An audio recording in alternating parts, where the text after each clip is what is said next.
Lá no fim do horizonte, no canto mais distante, lá a tua mão está. Lá acima do universo, nas linhas de um verso, lá a tua mão está. Se eu for ao céu, ao mais profundo mar, ali tua mão está. Ali tua mão está. Fala aí, comunidade! Se liga nos avisos! Assista nossos cultos lá no YouTube. Tem o EBD para a criançada lá no YouTube.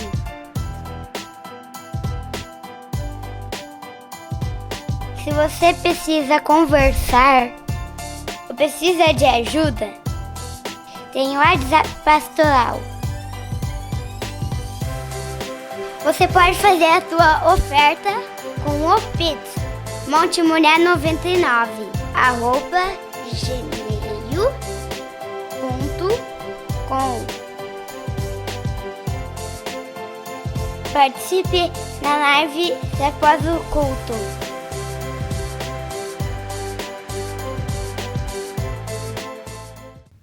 Olá, eu sou Felipe Conrad, sou da comunidade Monte Moriá, aqui do bairro Campina de Siqueira, da Igreja Evangélica de Confissão Luterana do Brasil. Que bom que a gente pode estar se encontrando novamente, mesmo sendo à distância, sendo pelo virtual, mas que esta noite a gente possa ter um momento de palavra, um momento de transformação, de revelação da palavra de Deus em nossas vidas. Amém? Quero saudar a todos em nome de Deus Pai, Deus Filho, Deus Espírito Santo, que Ele conduza este momento, conduza você aí na sua casa. Não sei se você está sozinho ou você está com algum familiar, que Ele abençoe você, abençoe o seu familiar ou aquele que estiver assistindo junto com você a este momento de celebração. Que possamos, então, dar início. Eu quero te fazer uma pergunta. Na verdade, vou fazer uma colocação. Na semana passada foi Páscoa, né? E Páscoa a gente sabe como é que é, né?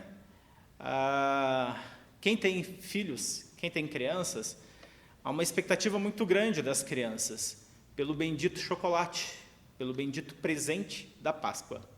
Que seja aqueles ovinhos pequenininhos de chocolate ou até algo maior, né? Mas há uma expectativa dessas crianças.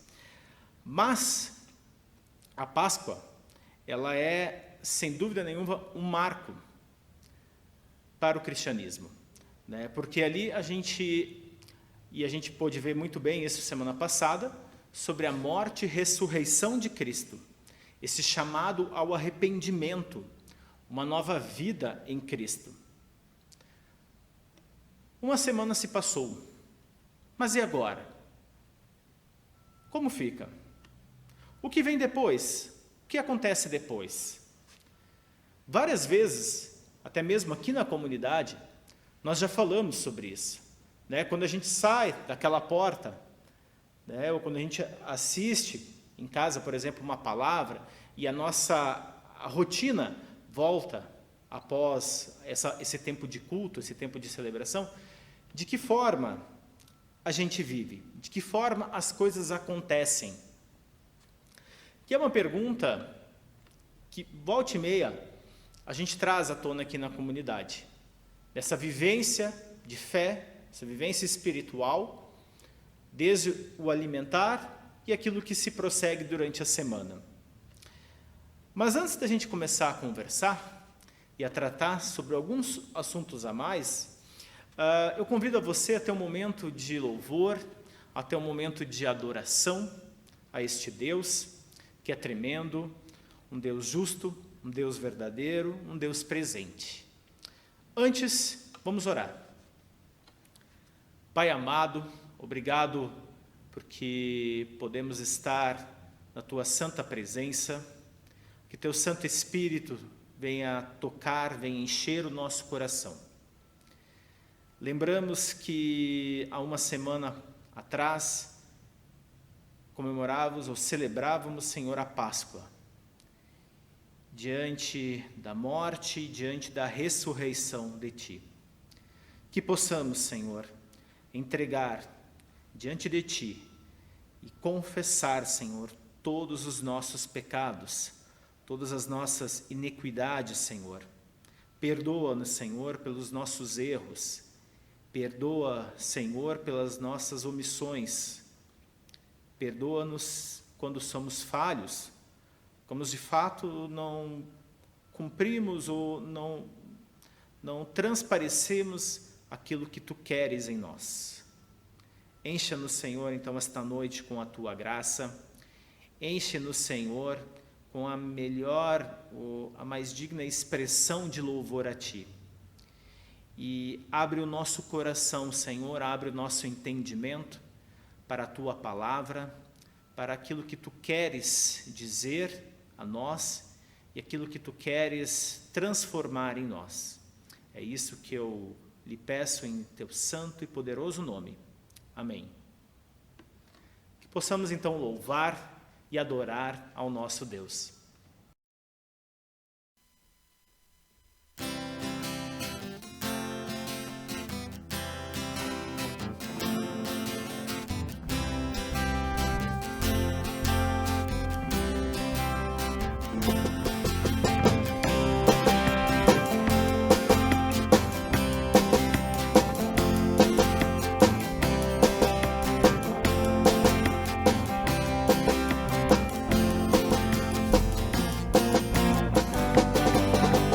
Graças a Deus que nos dá a vitória em Cristo.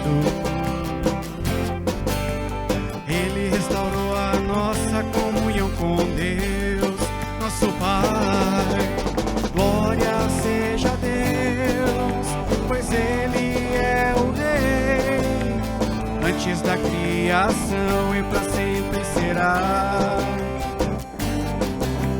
Glória seja a Deus, pois Ele é o Rei, Ele é o Rei, para sempre será.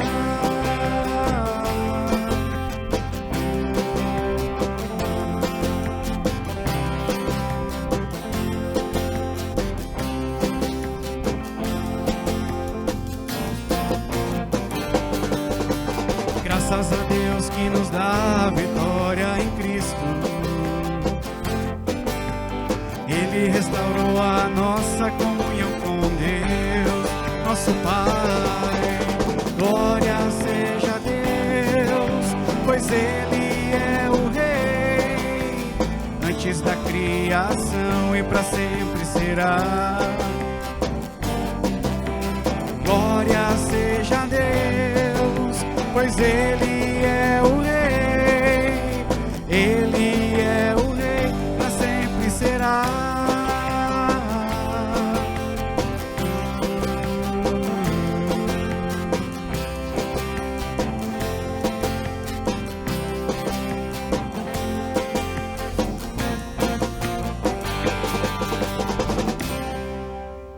Bem, no domingo passado, o pastor Celso, ele compartilhou conosco a passagem, ou melhor, a mensagem do texto, lá de Marcos 16, 1 a 11, falando da ressurreição, o aparecimento de Cristo também, após ressurreto, a Maria Madalena.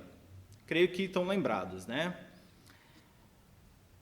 Eu quero convidar a você abrir a sua Bíblia em João 21, 1 a 14.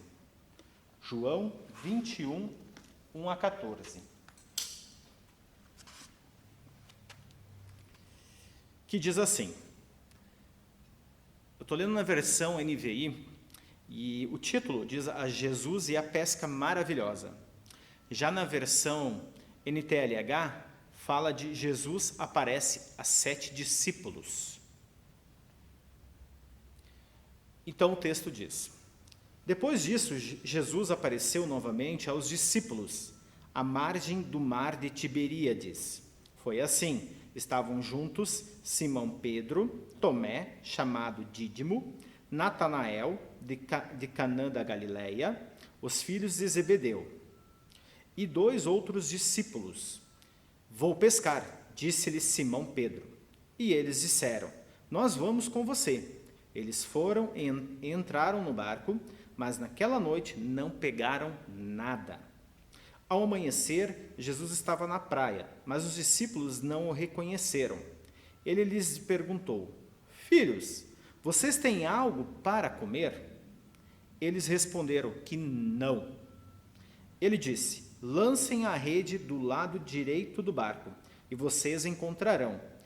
Eles a lançaram e não conseguiam recolher a rede, tal era a quantidade de peixes. O discípulo a quem Jesus amava disse a Pedro, é o Senhor.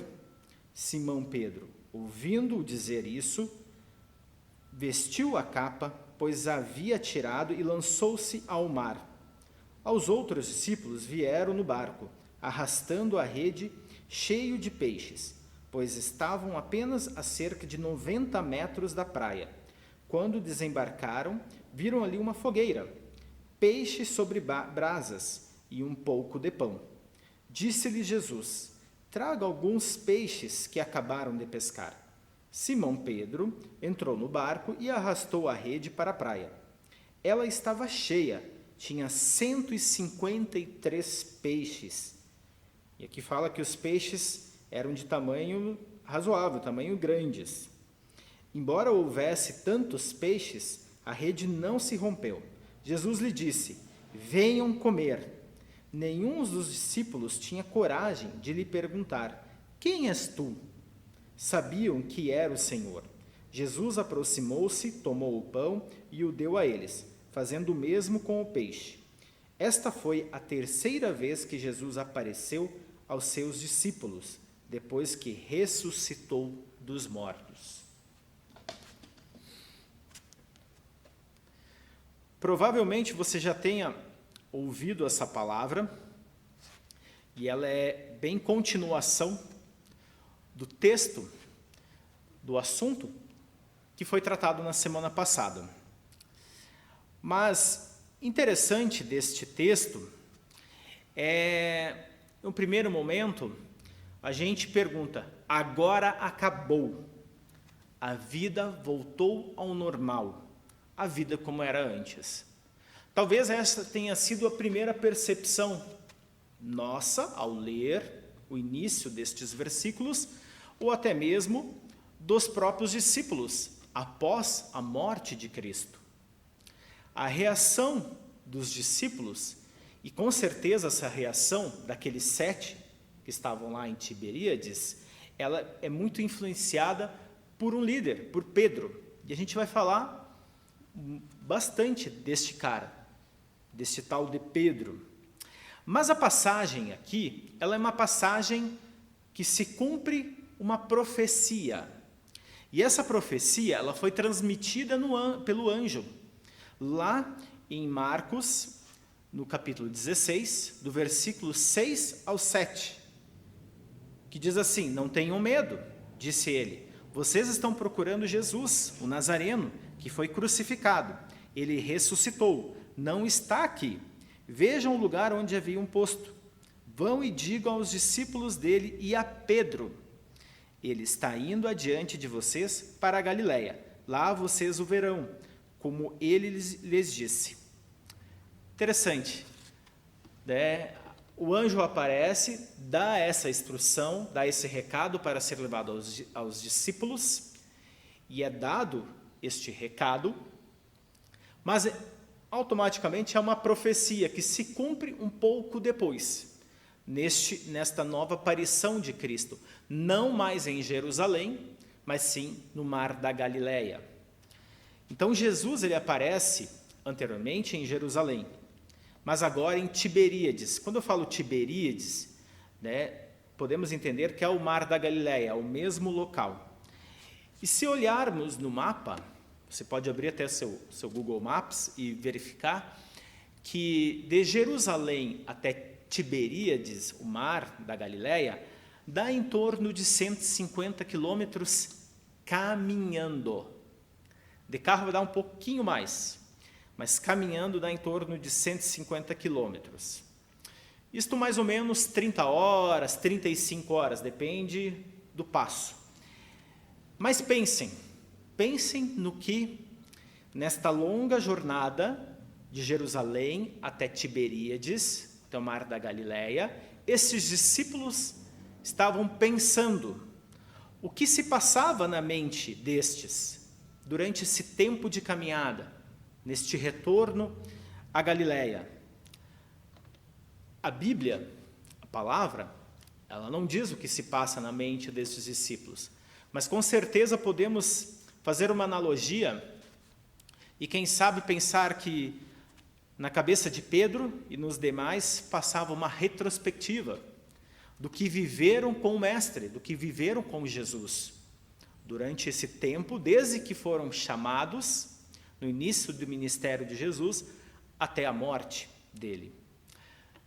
Com certeza, nessa retrospectiva dos milagres e curas também que estes presenciaram em relação ao Mestre, da relação amorosa de Jesus com eles, com as outras pessoas, das correções, dos livramentos, dos ensinamentos e de tudo o que viram nos últimos dias particularmente.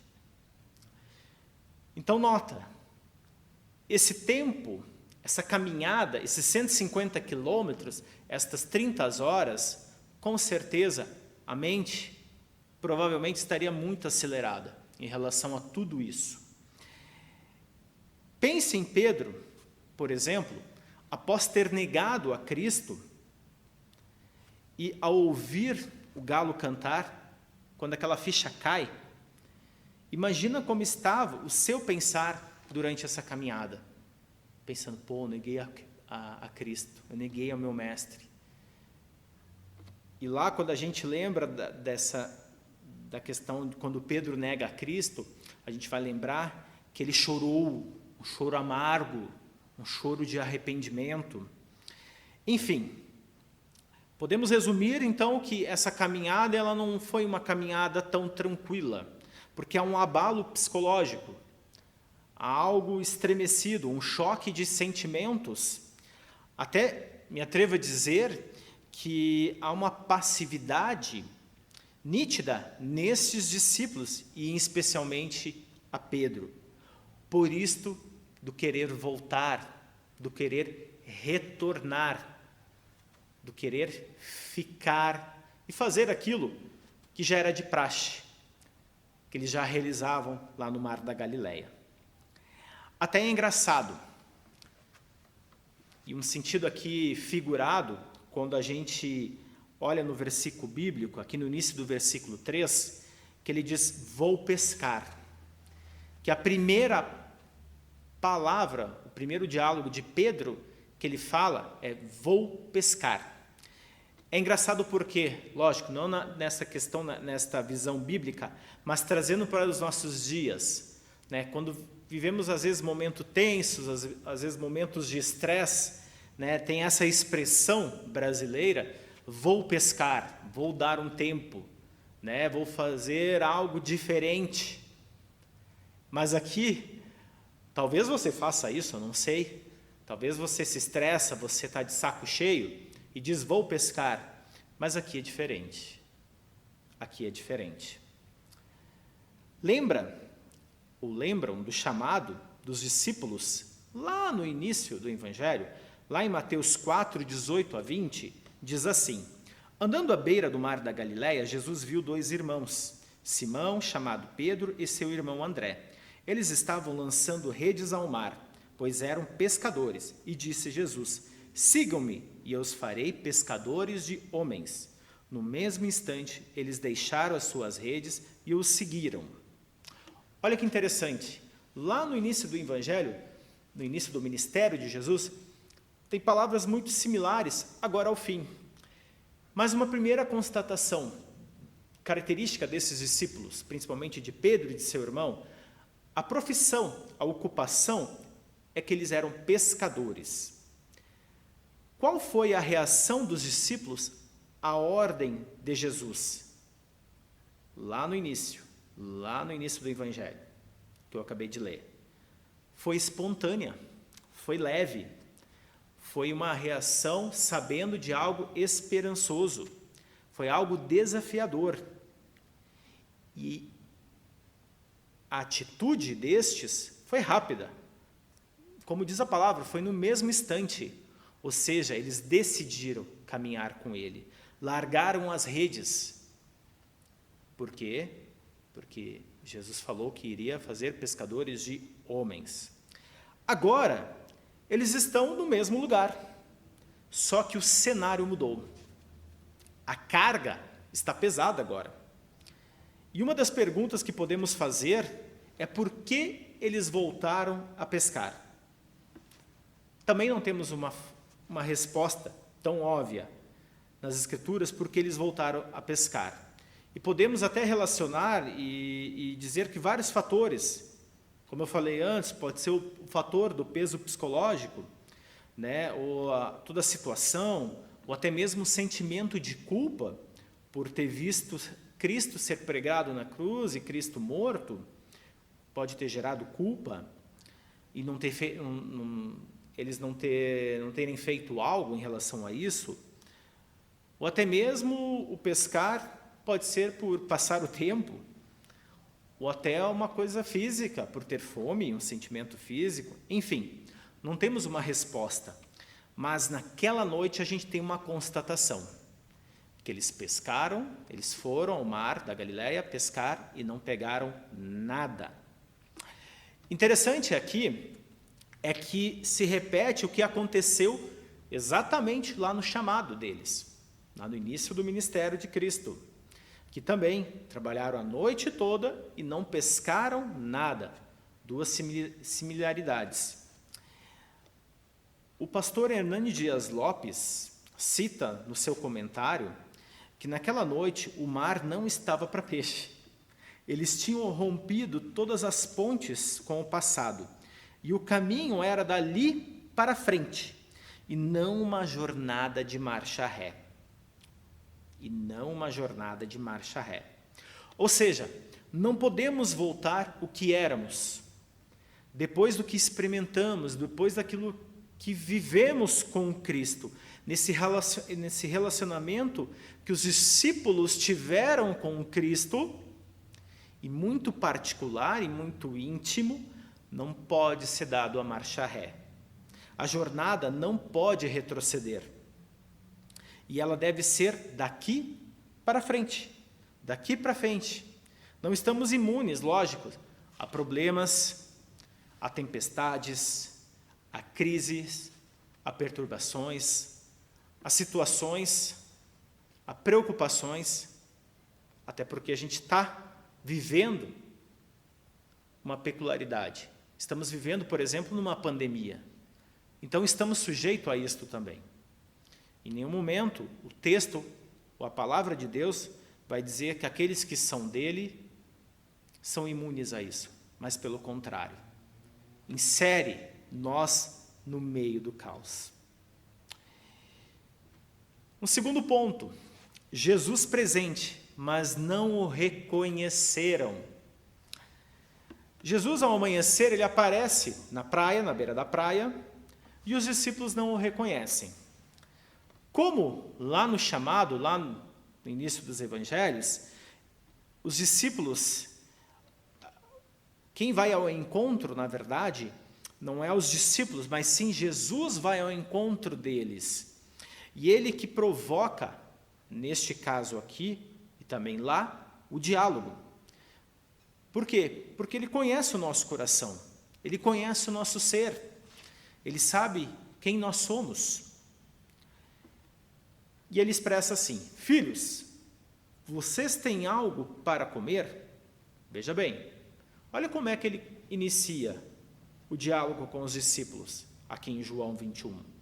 Filhos, palavra filhos.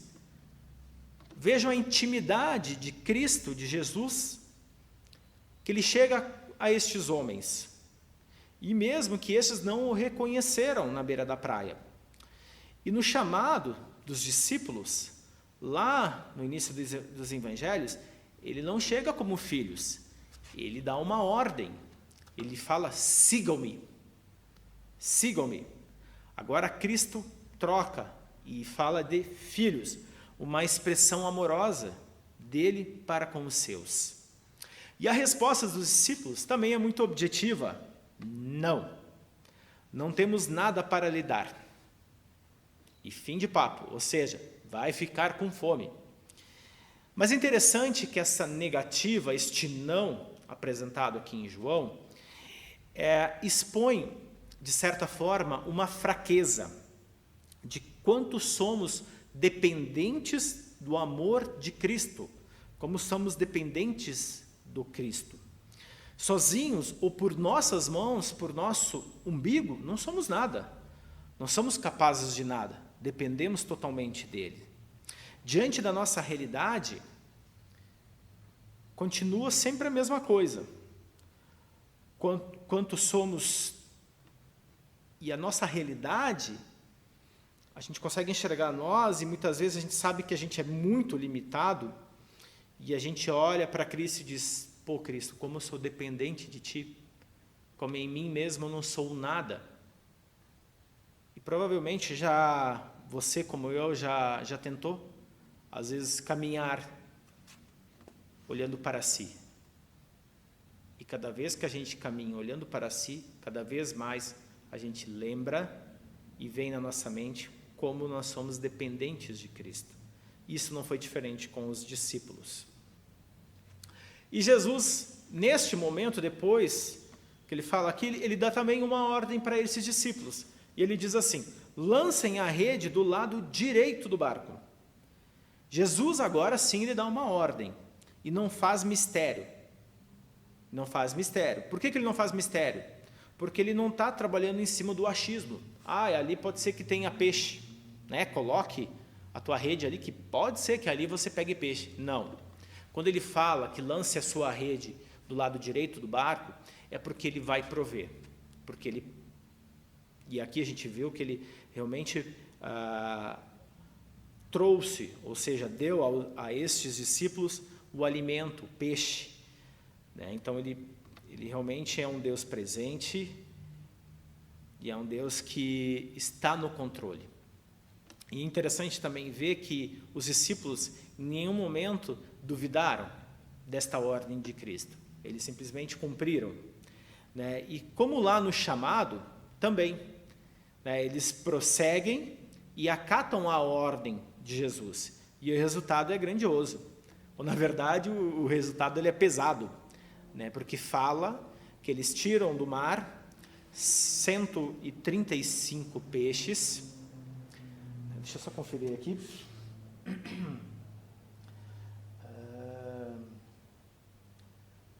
153 peixes, troquei os números, 153 peixes grandes. Então, ou seja, era pesado, a rede estava pesada. Não era qualquer lambari, não. Eram peixes grandes. E agora sim, agora nós temos o ponto em que há um reconhecimento de Cristo. Caiu a ficha. É na ação, no exercício do seu querer, que compreendemos quem de fato ele é e da dimensão do poder de Deus. O cochicho de João para Pedro diz assim: é o Senhor, está vendo? Falou filhos, está vendo? Ele disse onde é que teria peixe, e nós pegamos os peixes. É o Senhor, Pedro. E qual é a reação de Pedro? Pedro, ele não olha mais para nada. ele se atira no mar, ele se veste e se atira no mar e sai nadando ao encontro do mestre. Então Pedro não quis nem saber, deixou os coitados dos discípulos lá no barco, e eles que vão ter que arrastar aquela rede com aquele peso para a beira da praia. Não quis nem saber. E neste reconhecimento de Cristo, há uma intimidade. E a intimidade, principalmente na mesa, na relação, revela quem está presente. Vamos entender um pouquinho mais. Por exemplo, quando chegam à praia, há uma fogueira. Lembram o texto? E ao desembarcar, viram uma fogueira. Veja que interessante. Lá em Lucas 22, 54 a 56, diz assim: então, prendendo-o, levaram-no para a casa do sumo sacerdote. Pedro o seguia à distância, mas quando acenderam um fogo no meio do pátio e se sentaram ao redor dele, Pedro sentou-se com eles. Uma criada o viu sentado ali à luz do fogo, olhou fixamente para ele e disse: este homem estava com ele. Ou seja, olha que interessante, no momento da negação de Pedro, há essa figura da fogueira, da brasa. E agora, neste encontro de Jesus com ele, também há esta figura da fogueira. E o fogo, naquele momento lá de Pedro, traz à luz a identidade. E por isso que a mulher reconhece a Pedro e olha fixamente, ou seja, ela viu os olhos de Pedro, ela viu a face de Pedro e o acusou. Agora, a circunstância ela é outra. Há sim a fogueira, e a fogueira ela foi construída por Jesus, e sobre esta luz da fogueira está Jesus e seus discípulos. Mas não mais num contexto que nem de Pedro, de condenação, de fardo pesado, e sim de uma reconstrução de cenário, podemos dizer. Jesus ele reconstrói o cenário com o único objetivo de curar esses discípulos, e em destaque Pedro, que é o líder destes. A fogueira ela também traz uma outra simbologia, uma outra analogia, que ela traz o calor para aquecer. Pensa, eles estavam saindo da água fria, ao lado da fogueira, estão aquecidos, mas também ela serve para aquecer o alimento, e o alimento como fonte de força, fonte de energia para os discípulos. A cura deste fardo, e a gente pode dizer que esse fardo psicológico que a gente falou desde o início, o ânimo para não voltar para trás, não andar de ré, e sim para prosseguir na jornada. Jesus, ele convida esses discípulos para comer. Aqui não vemos na narrativa bíblica diálogos entre Jesus e os discípulos, mas sim o reconhecimento dos discípulos que aquele que está sentado, repartindo o peixe e o pão, é de fato Jesus Cristo, é o Mestre. E aqui até fala que eles não tinham coragem de perguntar, mas eles tinham agora a certeza que era Cristo. E este repartir o pão e o peixe, ele proporciona a Cristo, Jesus Cristo proporciona aos discípulos esta comunhão plena, um gesto de amor, um gesto de bondade, um gesto de transformação e entendimento. Aqui Pedro já não está mais com aquele fardo tão pesado nas suas costas, na sua cabeça, na sua mente.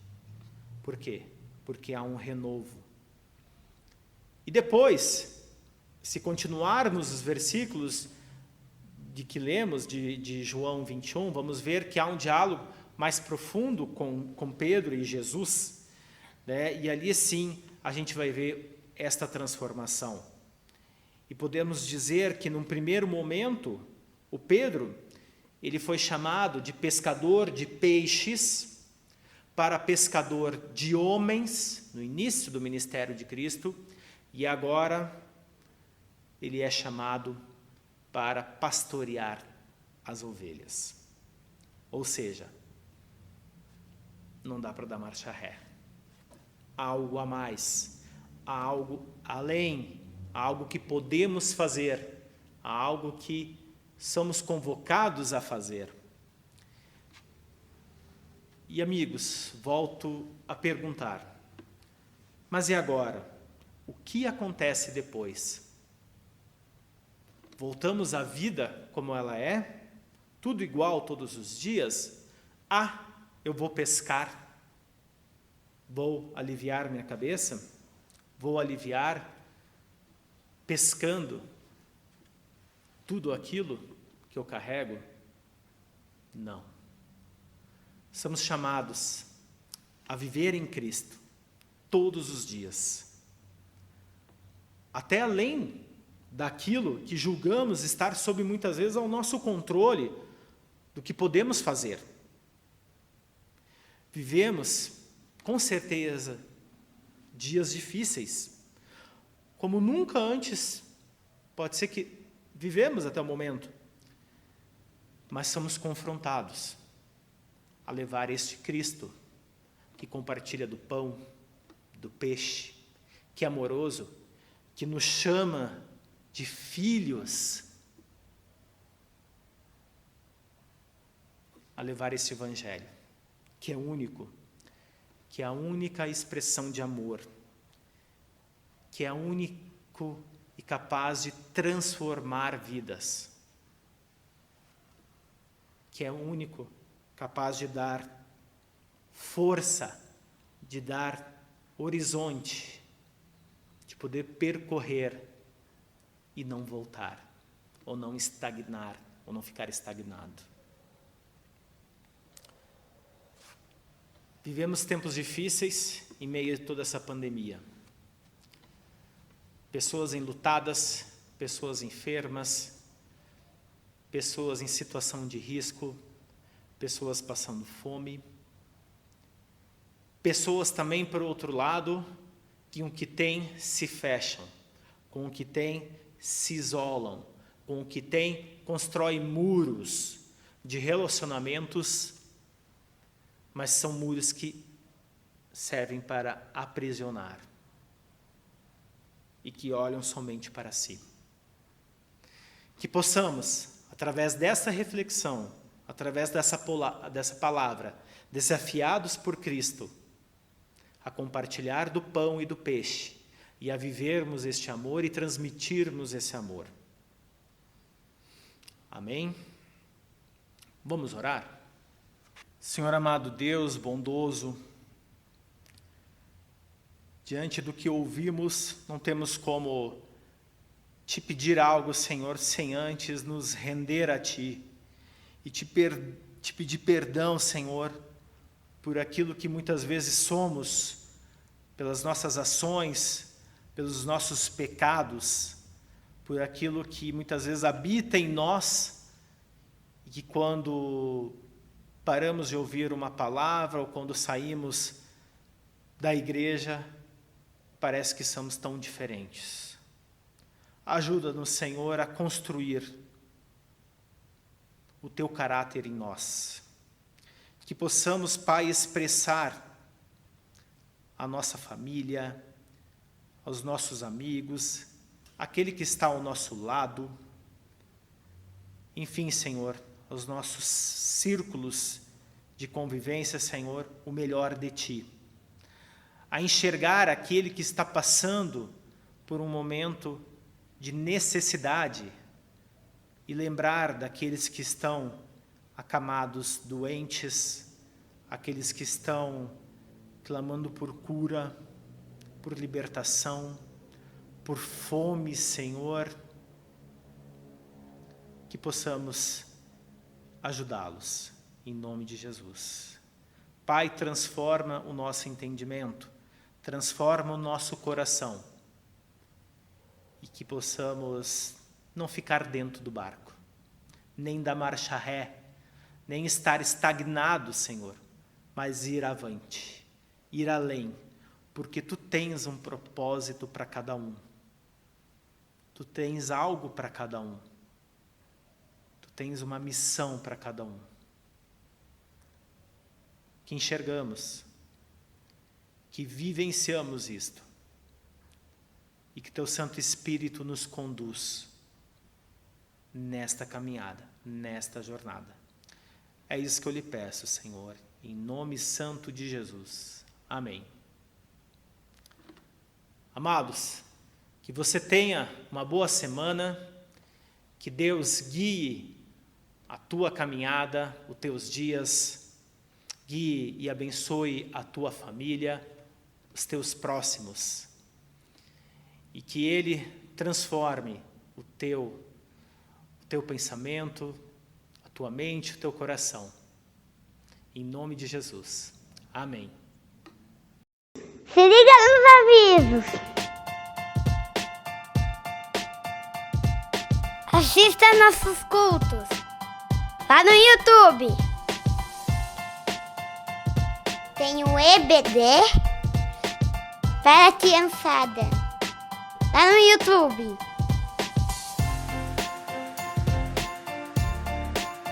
Se você precisa conversar ou precisa de ajuda, tem o WhatsApp Pastoral.